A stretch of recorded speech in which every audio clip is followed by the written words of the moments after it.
వనపర్తి పట్టణం నాగవరం మున్సిపల్ పరిధిలో ఉన్న 10వ వార్డులో గత ప్రభుత్వంలో డంపింగ్ యార్డ్లో చెత్త నుంచి ఎరువులు తయారు చేసే విధంగా మిషనరీ సైక్లింగ్ ఏర్పాటు చేయడంతో పాటు గ్రామంలో ఉన్న కూలీలకు ఉపాధి దొరుకుతుందని 10వ వార్డు ప్రజలను మాజీ మంత్రి నిరంజన్ రెడ్డి నమ్మవలికి మోసం చేశారని market director Umesh Kumar, ward councillor Jayasudha Madhusudan Goud పేర్కొన్నారు. ఈ సందర్భంగా కౌన్సిలర్, మార్కెట్ యార్డ్ డైరెక్టర్ మాట్లాడుతూ డంపింగ్ మిషనరీ ఏర్పాటు చేసిన తర్వాత డంపింగ్ రోజు రావడం తప్ప మిషనరీ సైక్లింగ్ ప్రారంభం చేయకపోవడం, కాంట్రాక్టర్ మిషనరీ రేకుల షెడ్డుతో సహా తీసుకువెళ్లే పరిస్థితి ఏర్పడిందన్నారు. ఈ విషయంపైన మున్సిపల్ కమిషనర్ గాని, మున్సిపల్ అధికారులు గాని ఎటువంటి చర్యలు తీసుకోలేదన్నారు.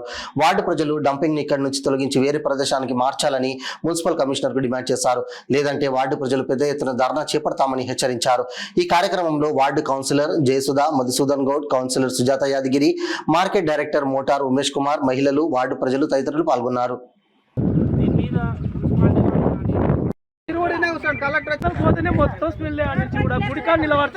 గుడికాడ అసలు ఉండబుద్ధి అయితే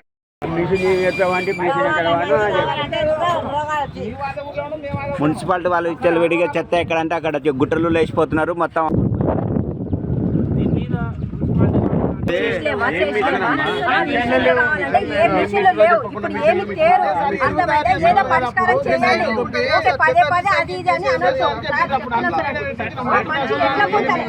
చనిపోయిన మనిషి ఏమో కానీ బతుకున్న మనిషి చచ్చిపోతున్నాడు.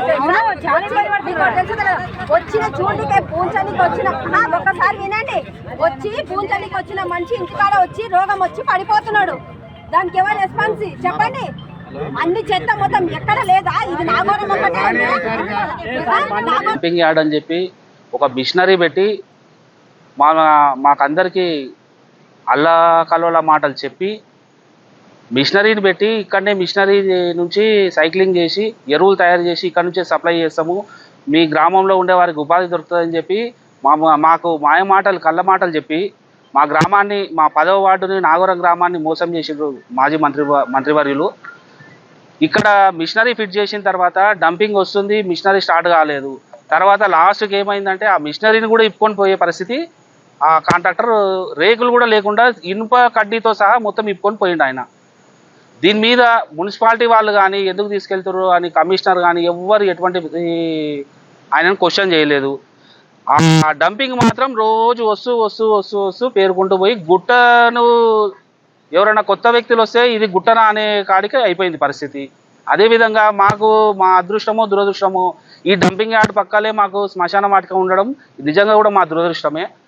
ఎందుకంటే బాట ఎంబడి పోయేటప్పుడు ఎంత దుర్వాసన వస్తుందో ఈరోజు అర్థమవుతుంది అందరికీ. మున్సిపాలిటీ వాళ్ళు కూడా వచ్చారు, వాళ్ళ అద్దాలు దించట్లేదు. వాళ్ళ నుంచి మేము నడుచుకుంటూ వస్తే అద్దాలు ఎక్కించుకొనే కారు పోయి ఆడ పోయి చూసి ఈ మధ్యలో దిగుతారు. కానీ మాలాగా ఈ నుంచి అటు వరకు నడుచుకుంటూ రాలేని పరిస్థితి ఉంది అంటే వాళ్ళు కూడా ఆలోచించి అధికారుల దృష్టికి తీసుకెళ్ళి ఇటువంటిది మా గ్రామంలో సైక్లింగ్ మిషన్ లేకుండా, డంపింగ్ లేకుండా ఎక్కడైనా పెట్టాల్సిందిగా కోరుచున్నాము. అదేవిధంగా ఈ గుట్ట నుంచి జల నీళ్ళు వస్తాయి, ఊర్ల చెరువులో కానీ కుంటల్లో కానీ పక్కల పొలాలు ఉన్నాయి. ఆ జాలు నీళ్లను ఈరోజు ఎవరన్నా క్వాలిటీ ఆఫీసర్ వచ్చి చెక్ చేసి దాని విషయం ఏదో బయట పెడితే ఇంకా అధికారులకు అర్థమవుతుందా లేదా? ఇక్కడ బావుల దగ్గర ఉండే వాళ్ళు కానీ, అడవిలో ఉండే పశువులు కానీ నీళ్ళు తాగడానికి ఎంత దారుణంగా ఉన్నాయంటే విషం తయారైంది అక్కడ మొత్తం. ఆ విషయాన్ని మరి మీరు ప్రజలకు దాపిస్తారా, జంతువులకు దాపిస్తారా, లేకపోతే మీరు తాగుతారా? మీరు అధికారిగా ఉండి ఇంత నిర్లక్ష్యం వహిస్తే ప్రజలు చూస్తూ ఊరుకోరు. దయచేసి అధికారులకు మా గ్రామం నుంచి ఒకటే విజ్ఞప్తి చేస్తున్నాము, ఈ డంపింగ్ యార్డు ఇక్కడ కాకుండా అడవి ప్రాంతంలో పెట్టి సైక్లింగ్ మిషన్ పెట్టి అక్కడ ఏర్పాటు చేస్తే ఇంకా చాలా బాగుంటుంది. మేము సైక్లింగ్కి మిషనరీ పెట్టొద్దు అంటలేము, పెట్టిన మిషన్ తీసుకుపోయారంటే అది మళ్ళీ రాదనేది మాకు అర్థమైంది. కానీ